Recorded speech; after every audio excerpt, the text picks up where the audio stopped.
ये जो कमाल मौला मस्जिद कॉम्प्लेक्स है, क्या ये भोजशाला था? क्या ये जो भोजशाला है, राजा भोज ने बनाई सरस्वती माँ के मंदिर के रूप में, इसको हम लोगों ने पुनर्स्थापित कर दिया है। ऐसा क्या था इस कॉम्प्लेक्स के बारे में कि अगर शुक्रवार के दिन बसंत पंचमी पड़ती थी, तो एडमिनिस्ट्रेशन को स्ट्रेस होने लगता था? ऐसा क्या था कि वो साइट ट्यूसडेज को हिंदू के लिए खोली जाती थी वर्शिप करने के लिए, और फ्राइडेज को मुस्लिम्स के लिए खोली जाती थी वर्शिप करने के लिए? क्या राजा भोज ने संस्कृत का कोई विद्यालय बनाया था, जैसा कि आज क्लेम किया जा रहा है?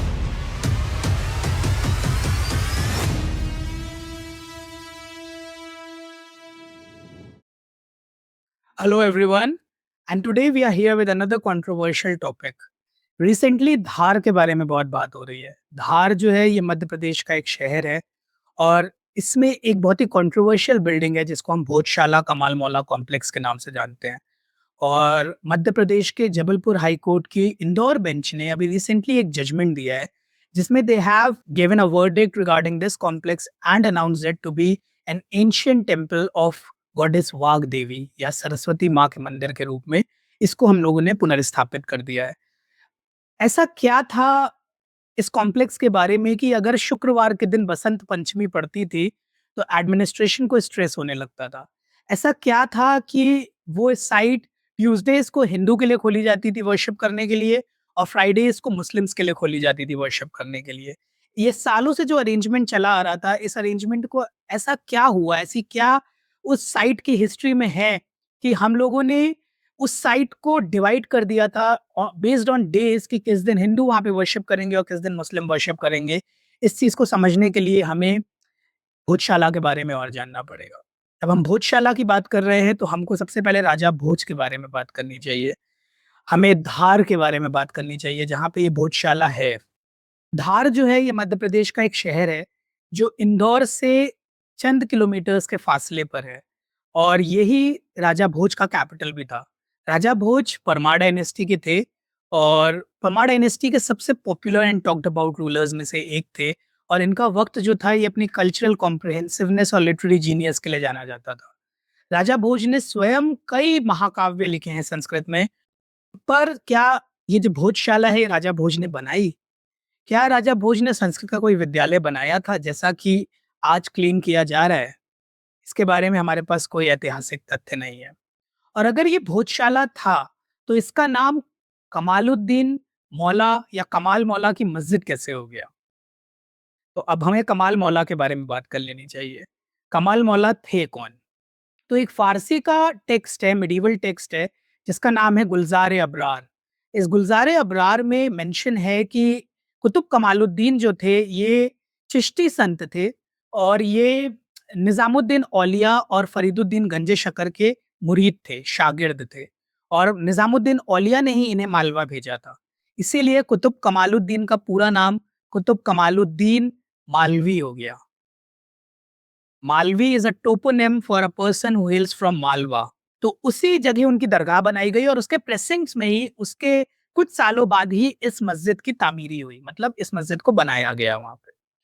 There were two inscriptions found at the site of this mosque, which were translated from Persian by Zafar Hassan and was published in Epigraphia Indo-Muslimica around 1909-1910, which tells us in the first inscription we find that the structure was repaired by Mahmud Khilji, and in the second inscription we find that the structure was repaired by the governor of Malwa, whose name was Dilawar Khan, at the time of Delhi Sultan Mahmud Shah. ये जो structure है, इसके जो दोनों inscriptions है, ये earliest मुस्लिम inscriptions हैं जो हमें मिले हैं, जो अवेलेबल है उस साइट से रिलेटेड, और दोनों इंस्क्रिप्शंस हमें ये बता रहे हैं कि इसका रिपेयर हुआ है from 1300s, that is from the 14th century. तो ये चीज तो क्लियर हो गई है यहाँ पे कि ये स्ट्रक्चर इस टाइम को प्रिडेट करता है। अगर रिपेयर 14th सेंचुरी में हो रहा था, तो इसका मतलब है कि ये स्ट्रक्चर उससे पहले एग्जिस्ट कर रहा था। मगर बात सिर्फ यहीं पे नहीं खत्म होती है। यहाँ पे हमें कई हिंदू इंस्क्रिप्शंस में मिले हैं, संस्कृत इंस्क्रिप्शंस में मिले हैं।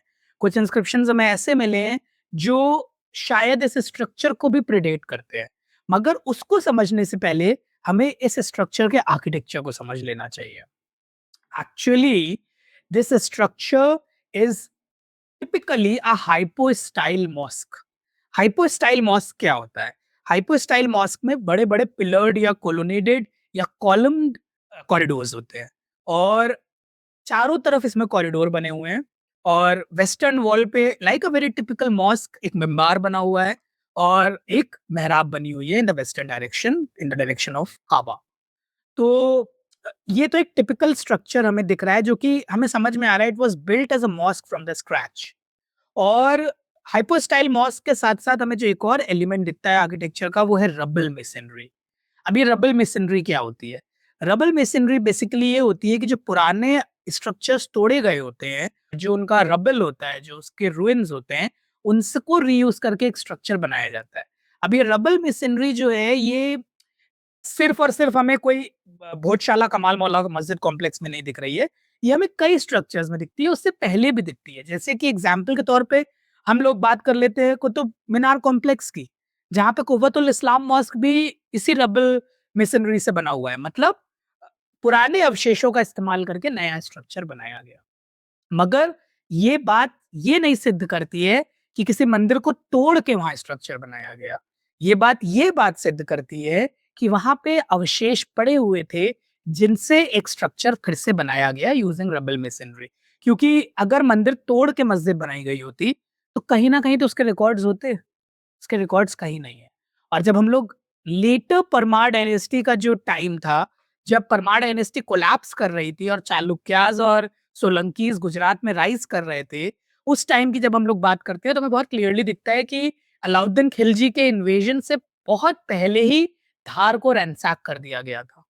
Michael Willis wrote a paper in 2012 which was published in Royal Asiatic Society's journal and उस पेपर में हमें ये पता लगता है कि जब आइनुल मुल्क सुल्तानी ने हु वाज द वजीर at the time of Alauddin Khilji when he went to invade Malwa when he invaded Dhar, उस समय कोई भी कॉन्फ्लिक्ट नहीं हुआ था। मतलब बिना किसी कॉन्फ्लिक्ट के ही धार का जो एडमिनिस्ट्रेशन था वो आइनुल मुल्क को मिल गया था। ऐसा क्यों हुआ है? ऐसा इसलिए हुआ क्योंकि उससे पहले जब सोलंकीज़ और वाघेलास जो गुजरात के डायनेस्टीज़ थी, जब उन्होंने धार के ऊपर अटैक किया था, तो उन्होंने धार को पूरी तरह से उससे पहले ही रैंसैक कर दिया था। तो हमें ऐसा कहीं भी नहीं दिख रहा है कि इन्वेजन के दौरान कोई मंदिर तोड़ा गया वहाँ पे, मुस्लिम इन्वेजन के दौरान। क्योंकि हमें जब बहुत क्लियरली ये बात पता है कि उससे पहले ही वाघेलास के समय में ही हमने उस सिटी को पूरी तरह से रैंसैक कर दिया था और वहाँ से जो भी ट्रेजर्स, रिचेज़, लाइब्रेरीज़ थी, उनको वो लोग गुजरात ले गए थे, सोमनाथ की तरफ ले गए थे। तो अब प्रश्न ये उठता है, ये जो कमाल मौला मस्जिद कॉम्प्लेक्स है, क्या ये भोजशाला था? और अगर ये भोजशाला था उससे पहले, तो क्या हमारे पास कोई ऐतिहासिक तथ्य हैं उसके? कोई साक्ष्य हैं हमारे पास? कोई इंस्क्रिप्शंस हैं हमारे पास? इसको जानने के लिए हमें ब्रिटिश कॉलोनियल रिकॉर्ड्स को देखना पड़ेगा। क्योंकि जो पहली बार सर्वे हुआ, मॉडर्न साइंटिफिक टेम्परामेंट के साथ जब सर्वे होना शुरू हुआ, तो वो 1822 में ही शुरू हुआ। And to know that we'll have to delve deeper into the British records. So the first official British survey was done in 1822 by this man called John Malcolm. इन्होंने पूरी साइट को सर्वे किया और इन्होंने धार का हिस्टोरिकल डिस्क्रिप्शन दिया हमें। इन्होंने वहाँ पे मिले हमें इंस्क्रिप्शंस के बारे में बताया। इन्होंने हिंदू इंस्क्रिप्शंस के बारे में भी बताया हमें। मगर अमेज़िंग पार्ट यहाँ पे ये है कि इन्होंने ना तो इस स्ट्रक्चर को भोजशाला कहा, ना इन्होंने इस स्ट्रक्चर को ये कहा कि ये कोई टेम्पल तोड़ के बनाया गया है। उन्होंने ये कहा that it was built using rubble masonry from the reused material of some ancient temple. उन्होंने ये नहीं बताया है कि मंदिर तोड़ के मस्जिद बनाई जा रही है। So this was for the first time that a proper survey was done around the complex of Kamal Molla Masjid. उसके बाद 1844 में another survey was done by a man called William Kincaid, जिन्होंने कमाल मौला के टूम और कमाल मौला मस्जिद कॉम्प्लेक्स के बारे में बताया है, मगर उसके बारे में हमें उसका कोई भी बैकग्राउंड नहीं दिया है, कोई भी एविडेंसेस नहीं दिए हैं। उसके बाद 1870s में अराउंड 1873-74 वी सी कि बॉम्बे के भाऊ दाजी लाड़ जो कि बहुत ही पॉपुलर हिस्टोरियन और आर्कियोलॉजिस्ट थे, उन्होंने धार के इस मस्जिद कॉम्प्लेक्स को स्टडी करने के लिए अपने असिस्टेंट्स भेजे और सारे इंस्क्रिप्शंस की स्टैम्पेजेस ले ली थी।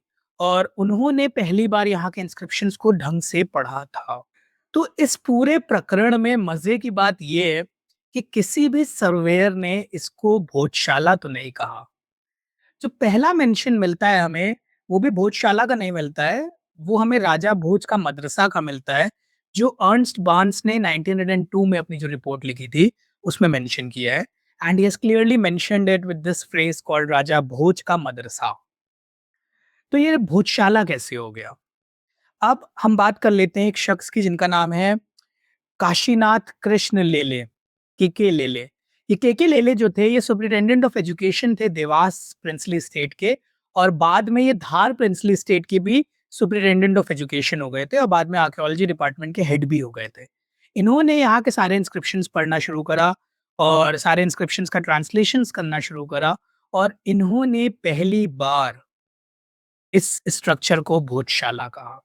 इन्होंने जितना भी रिसर्च किया था वो इसलिए किया था क्योंकि 1902-3 में Lord Curzon was about to visit Dhar, और इसलिए धार में एक्टिविटीज बहुत ज्यादा होने लगी थी, रिसर्च एक्टिविटीज बढ़ गई थी, और के लेले की रिपोर्ट जो थी वो बहुत ज्यादा सर्कुलेट की जा रही थी। 1903 में this report was formally published as a dramatic inscriptions of Bhojshala.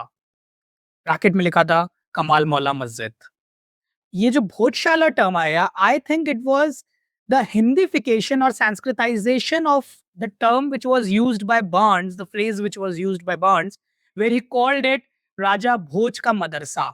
अब राजा भोज का मदरसा sounds a little odd, and since it had to be established as a Sanskrit institution, जिसके हमें अभी तक कोई अवशेष नहीं मिले हैं, वैसे डायरेक्टली किसी रिकॉर्ड में ये नहीं लिखा दिख रहा है कि वो संस्कृत इंस्टीट्यूशन है जो राजा भोज ने बनाया, मगर since it was called Raja Bhoj का मदरसा by Ernst Barnes, and to Sanskritise it, Lele ने इसको भोजशाला बोल दिया।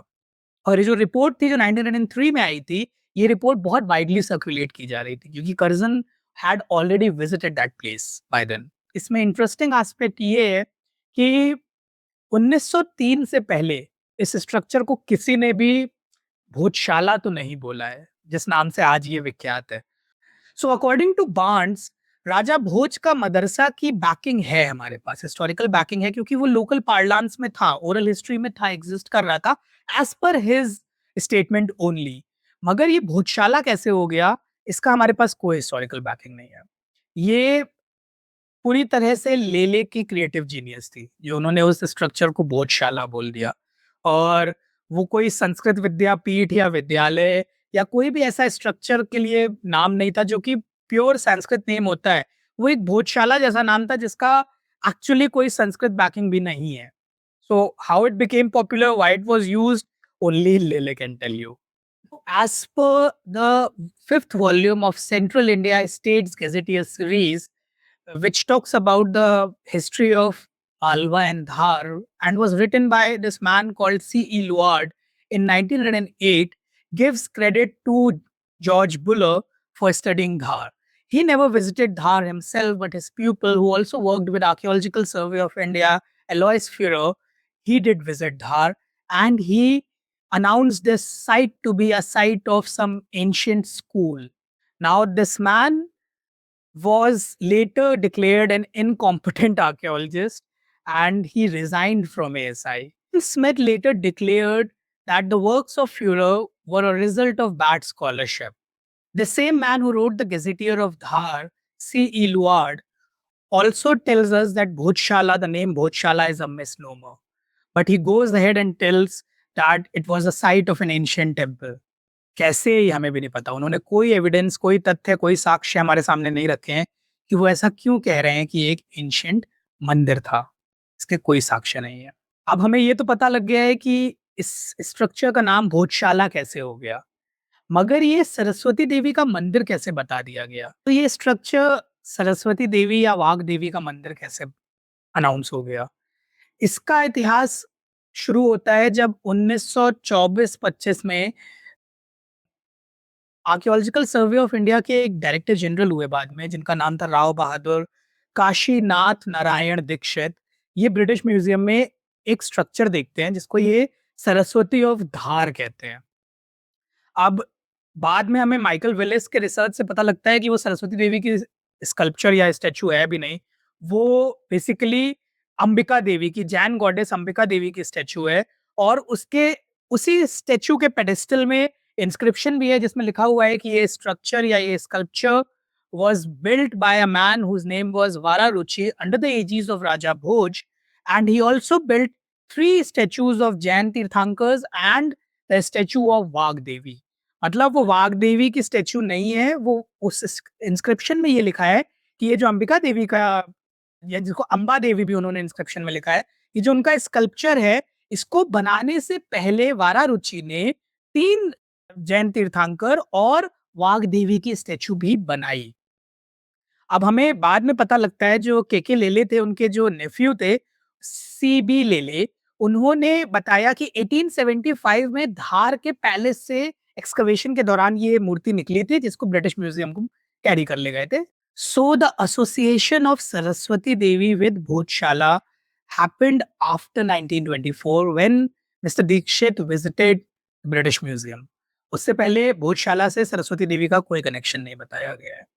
हमें एक और इंस्क्रिप्शन स्टडी करने पे ये पता लगता है जो कि नानाक का इंस्क्रिप्शन है of Kodinar, which is kept safe in the Baroda state museum. वहां पे हमें ये पता लगता है कि विशाल देव वाघेला जो थे of the Vaghela dynasty of Gujarat, इन्होंने धार को रैंसैक किया था, उसकी लाइब्रेरीज को तोड़ा था, उसके मंदिरों को तोड़ा था, और वो सरस्वती देवी की मूर्ति भी अपने साथ उठा के गुजरात ले गए थे, और सोमनाथ के पास उन्होंने एक केतन या एक पैराडाइज गार्डन बनाया था एंड एक सरस्वती देवी का मंदिर की स्थापना भी की थी।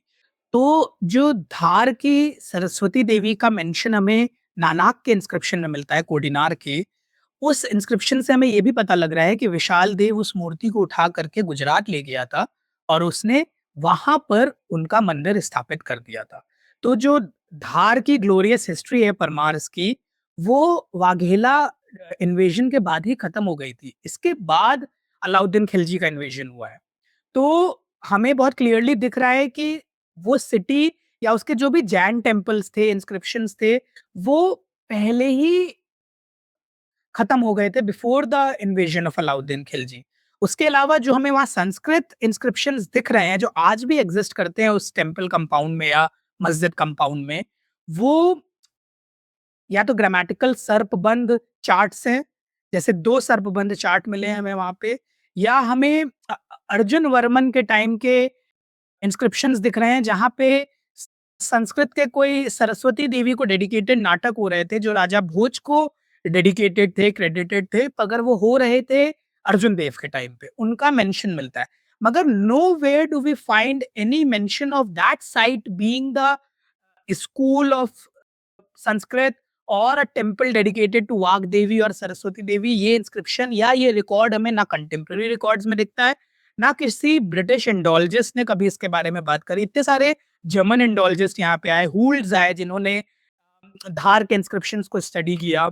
We have already talked about a number of archaeological surveyors who studied the inscriptions and the site of Bhojshala, but nowhere have they given any evidence proving that a temple existed on that structure.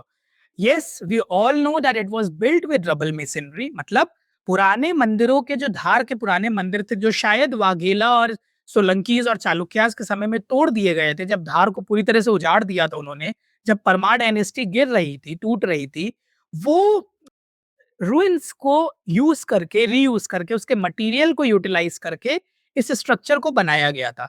इसको कोई deny नहीं कर सकता। ये जब आप first time visit करेंगे उस स्ट्रक्चर को, कमाल मौला मस्जिद कंपाउंड में आप विजिट करेंगे, तो आपको जो पहला इंप्रेशन आएगा उसका वो यही आएगा कि ये 100% टेम्पल का विशेष है, क्योंकि वहां के पिलर्स, वहां के आर्चेस सब में ही हमें दिख रहा है।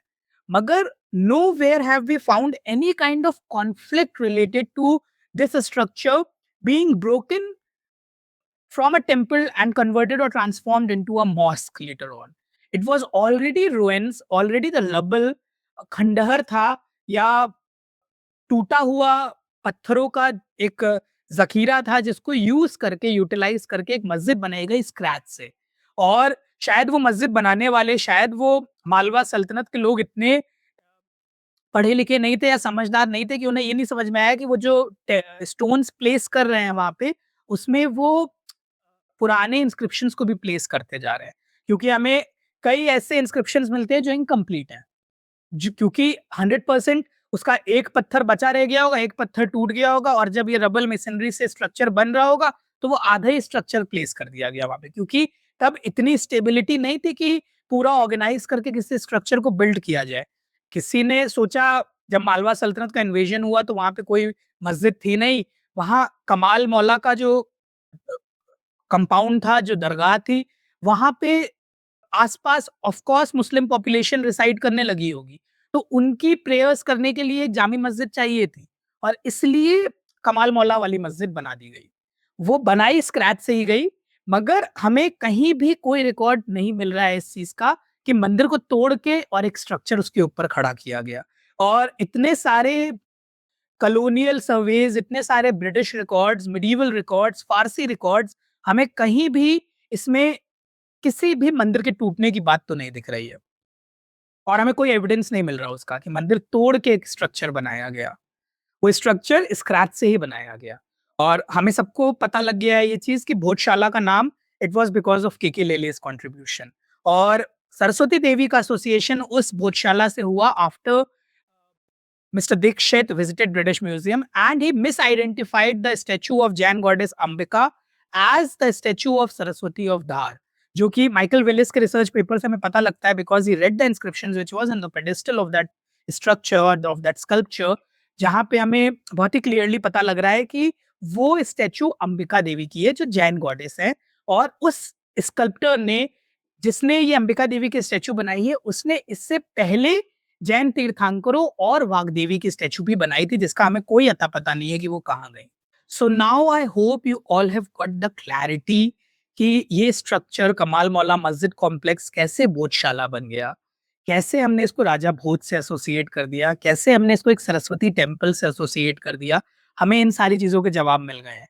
मगर रिसेंटली जब हाई कोर्ट ने इसको as a site of ancient temple declare कर दिया है, then we must respect it. This needs to be taken care of कि इंडिया में जब स्ट्रक्चर्स बन रहे थे तो ऑफ कोर्स वो रबल पे ही बन रहे थे, और ऐसा तो है नहीं कि इन्वेजन से पहले यहाँ पे कोई सिविलाइजेशन फ्लरिश नहीं कर रही थी। वी हैव सीन कि धार का प्राइम जो था वो परमार्स के टाइम पे था, जो मुस्लिम इन्वेजन्स के पहले का टाइम है।